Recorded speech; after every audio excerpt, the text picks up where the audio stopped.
fiscale, sociale des PME de 50%, on créerait, selon l'INSEE, 1 million d'emplois dans l'année. Vive les PME françaises, nous préférons toujours au MPF l'artisanat à l'assistanat.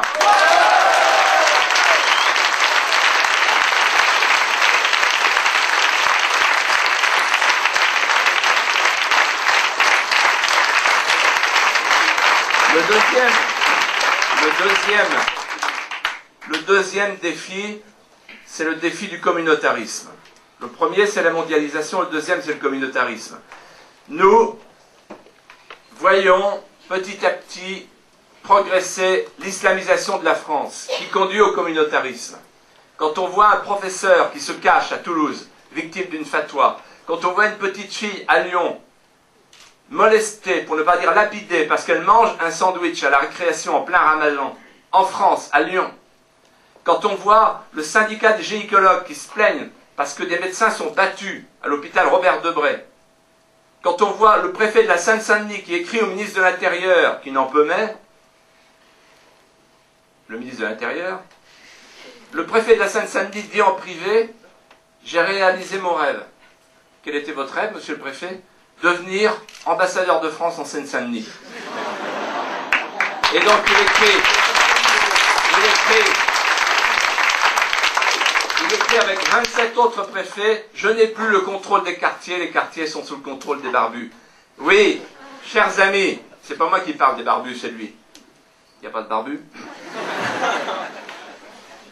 Oui, je veux soumettre l'islam aux lois de la République et au mode de vie des Français. Ce n'est pas à la France à s'adapter à l'islam, c'est à l'islam à s'adapter à la France.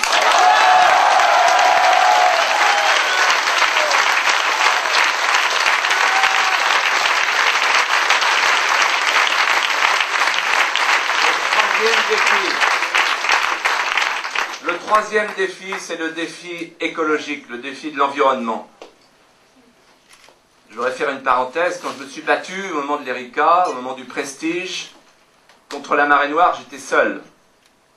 Quand je me suis battu pour défendre les apiculteurs et les abeilles, j'étais seul. Monsieur Hulot était en vacances. Et Madame Voynet, elle, était sur une autre île. Donc je me sens naturellement légitime pour parler du problème de l'écologie.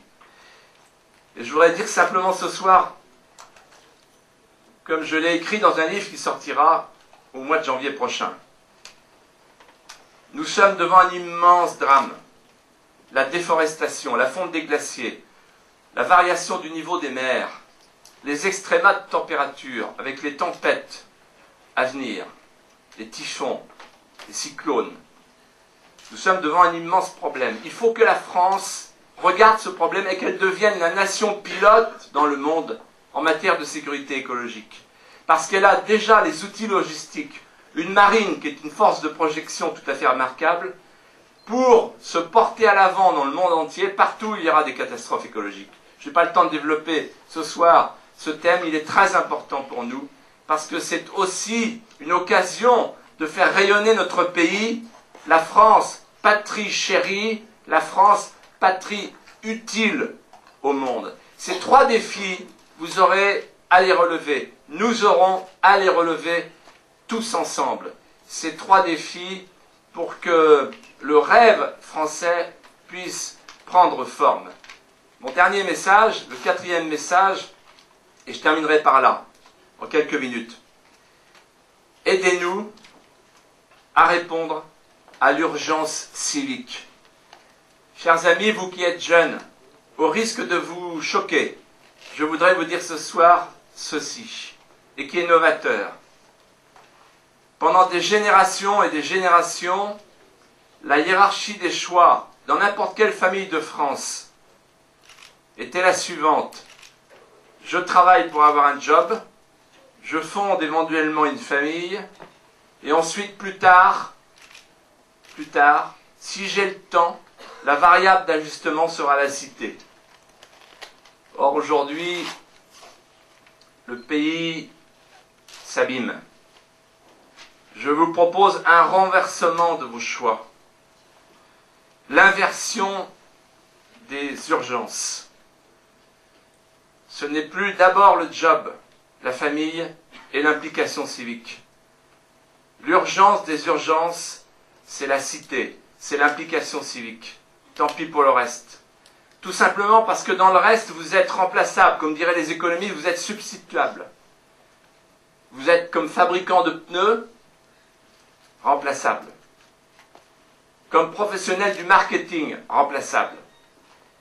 Mais là où vous êtes irremplaçable, si vous avez le jugement formé, la combativité qui est la vôtre, l'amour de la France, si vous avez la lucidité, la blessure la plus proche du soleil, comme disait René Char, pour voir que le pays s'abîme, alors, vous êtes des professionnels du bien public, vous êtes des sauveteurs de société.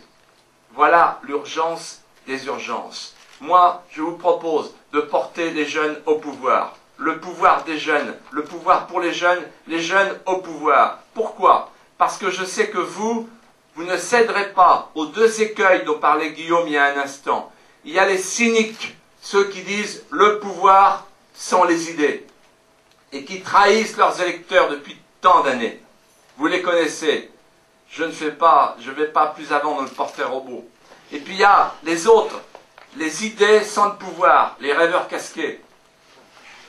Ceux qui veulent surtout pas toucher au pouvoir, et quand ils voient un pouvoir local, ils coupent la tête. Nous, on veut pas les idées sans le pouvoir, ou le pouvoir sans les idées. On veut les idées au pouvoir, on veut nos idées au pouvoir, on veut vos idées au pouvoir. C'est la raison pour laquelle nous n'hésiterons pas à placer des jeunes partout, que ce soit dans les municipalités, aux élections municipales, ou aux élections législatives. Pourquoi des jeunes? Parce que les jeunes ont une vision neuve sur deux sujets clés pour l'avenir. Vous aurez à faire l'Europe du troisième millénaire, avec un nouveau périmètre européen sans la Turquie, avec une nouvelle architecture démocratique et surtout l'Europe de la coopération pour lutter contre les grandes mafias, le terrorisme, la coopération pour le co-développement, pour sauver la misère, les pays de la misère, l'Afrique notamment, parce que nous ne pouvons pas accepter de regarder le monde sans rien faire. Fermeté chez nous, mais générosité en amont. Je sais de quoi je parle, je l'ai fait avec le Bénin et j'en suis fier. Et puis enfin, tout ce qui concerne naturellement la lutte contre la dérive climatique, puisque les climats ne s'arrêtent pas, la dérive climatique ne s'arrête pas aux frontières. Donc nous sommes les derniers Européens, nous sommes les seuls capables de sauver l'Europe. L'Europe de demain sera l'Europe des patries, l'Europe des nations, l'Europe de la coopération des États. Ils ont voulu intégrer l'Europe. Même EADS, le symbole même de l'Europe de la coopération, est en train de péricliter. Nous avons la bonne idée sur l'Europe. Il fallait nous écouter plus tôt. Les Français nous ont entendus le 29 mai 2005. Le deuxième tour de la présidentielle sera une réplique. M. Sarkozy veut proposer la Constitution européenne. Madame Royal veut proposer la Constitution européenne.